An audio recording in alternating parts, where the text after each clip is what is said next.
Good morning. Jen, when you're on the bottom, if you see some debris or you find a slide scar or something like this, we just need The most important ceremony of dive day is the MER meeting. This is where the dive plans are carefully reviewed. Plot that we can look at afterwards. Yes, and if you have time, of course, we will... By Russian tradition, every diver must sign Lydia's book before entering the MER. When you see Lydia with the book, you know the dive is on. Okay? Okay, дякую. Поехали.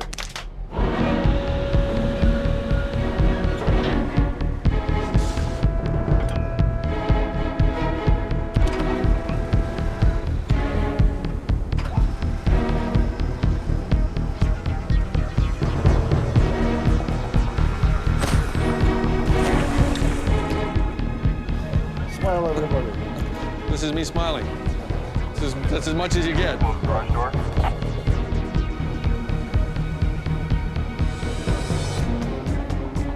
There's always the little thing you didn't think of. Thanks. See you in the sunshine. Everybody's thought about this for months. They've thought about the electronics, they've thought about the optics. You know, we have the GPS coordinates, we know how to get on the wreck site, we know how to get down there. So it's going to be some little thing that we haven't thought of. You know, it's what I always call the X factor. And it might be some little $10 part that fails at a critical moment. It's an enormous amount of pressure. There's all kinds of things on that sub that could go wrong. There's a lot of places to get tangled up on the wreck. There's lights that could implode. It's a roll of the dice. I don't have any great fears about human safety. The Russians know how to do what they do with the submersibles. The MERs are fully capable and tested to 20,000 feet plus, so I feel pretty comfortable there. But, you know, always in the back of your mind is the fact that you are pitting human technology and human cleverness against the force of the ocean. And the ocean is not a trivial force to mess with.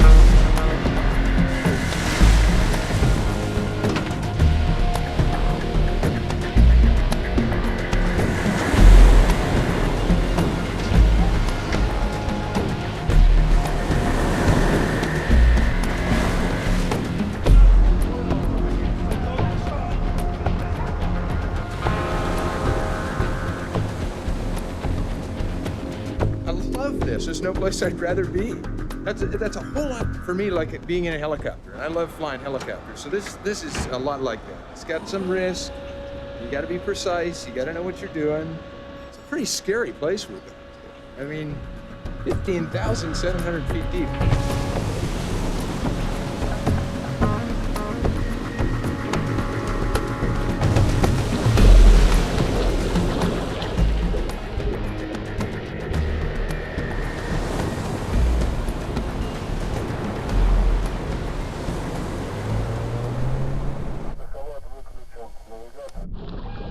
MER 2 sensor booms are packing a wallop, over 8,000 watts of light. MER 1 is also loaded for action with a stereoscopic high-definition camera system. MER 1, MER 2, we're starting our descent. Yeah, roger that. The dive has begun. The two submersibles are now free-falling toward the bottom, 3 miles below.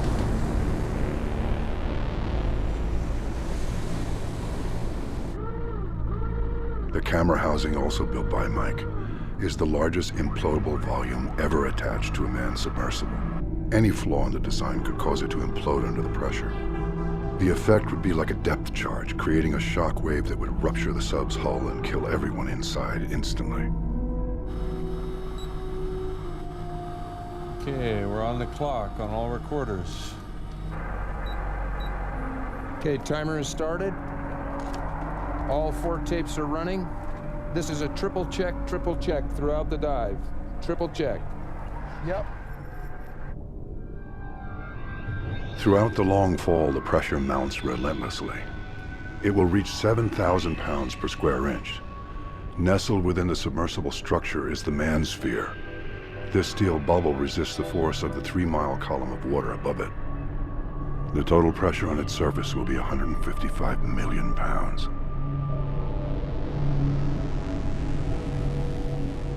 Within the first 500 feet, all light from the surface is gone. The temperature drops to near freezing. Inside, the walls trickle with condensation.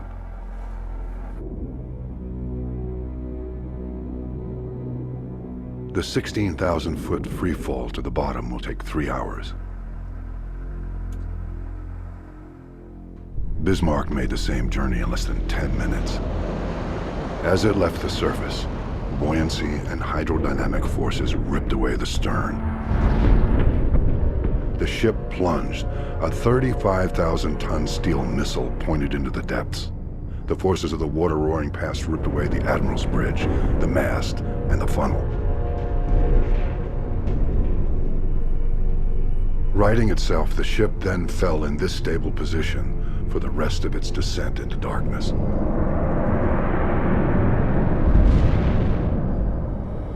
Okay, out here too. We're about 30 meters off the bottom. That's the floor. You see the bottom? 20 meters. I see the bottom. Yeah. Yep, just coming into view.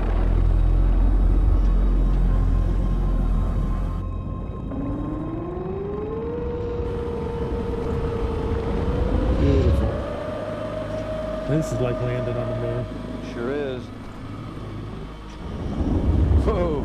Look at this silt we're throwing up. After its 3-mile fall, Bismarck hits with tremendous force, forming an impact crater and hurling up enormous clouds of debris. Here two, this is Mirror 1. We are on the bottom. Depth 4820 meters.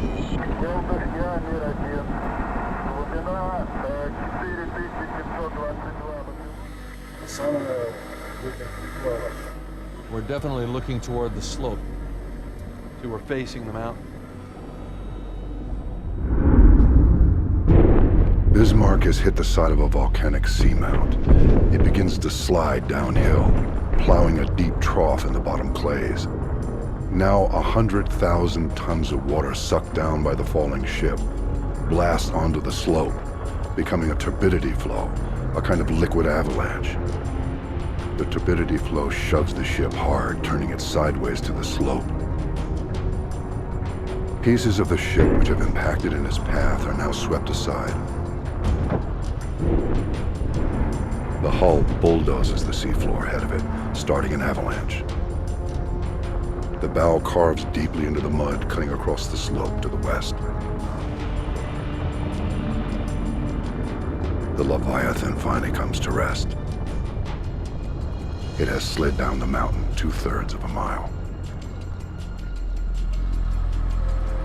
It's all disturbed bottom, so We're right in the middle of the avalanche. You can just see where this stuff was just ripped up, tumbled.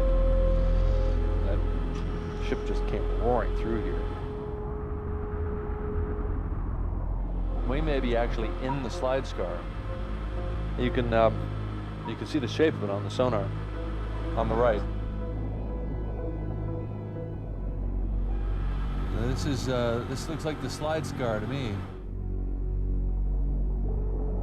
Man, look how deep this thing is.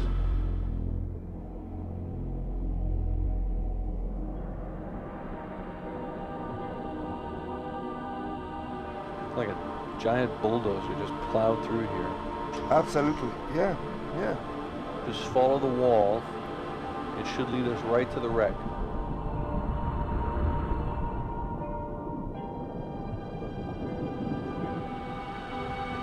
Yep. Starting to see some debris. I see. Wood. Where do you see the boot? Wood on the left, yes. Oh, yeah, I can see it now. Just one boot? Yes. It's an officer's boot, right?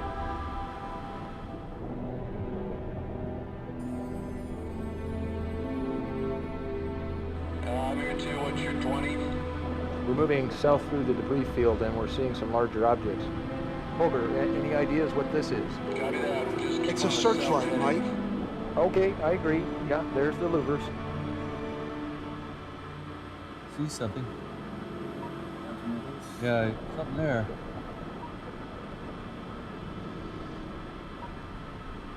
It's big, whatever it is.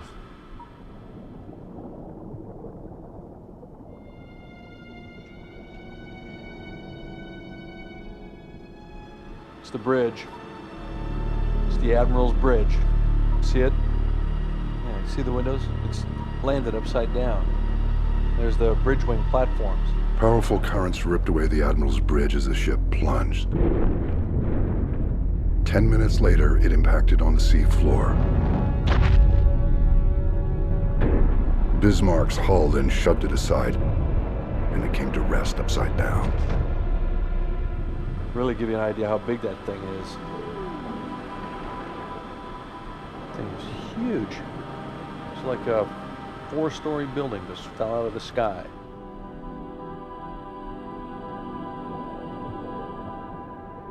Admiral Lutyens would have stood right there, right at those windows. Mirror 2, this is Mirror 1. This is Mirror 2, go ahead.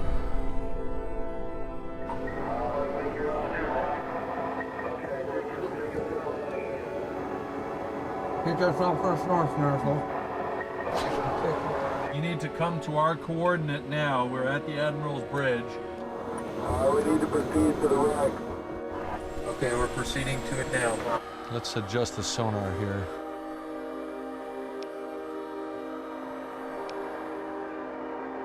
I see it. Oh yeah, there it is. I see Bismarck. No, This is the bow. Yes, that's the bow.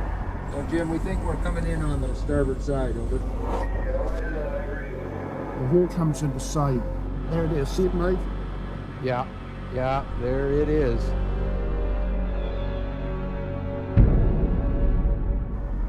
Yes, we have visual on the wreck now. Whoa! Oh my God! Roger that, stand by there. Welcome to Bismarck. Guys, you need to come up to deck level and get oriented on the wreck. Okay, he's coming up now. My God, this is incredible. God, it looks like a mountain we're climbing up. There's the armor belt. And I'll tell you right where we are in a second. You are right here.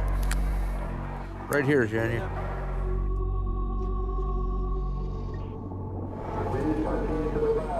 Proceeding to the bow now, Jim.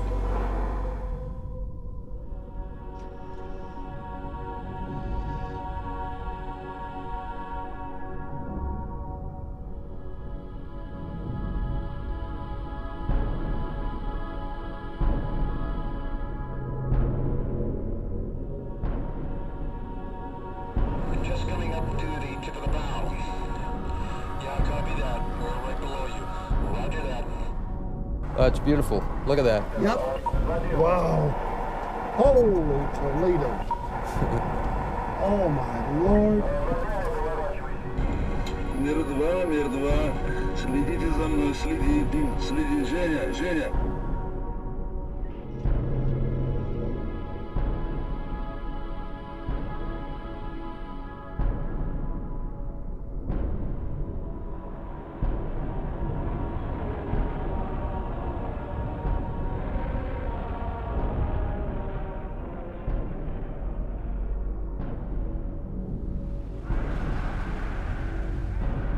Okay, we're heading aft along the forecastle, and I can see just a hint of the swastika.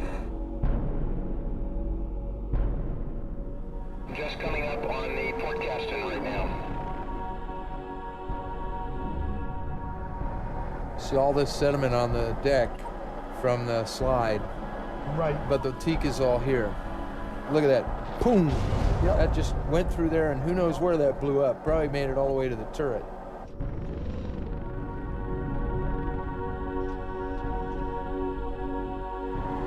There's that huge barbette. Yeah, that's Anton.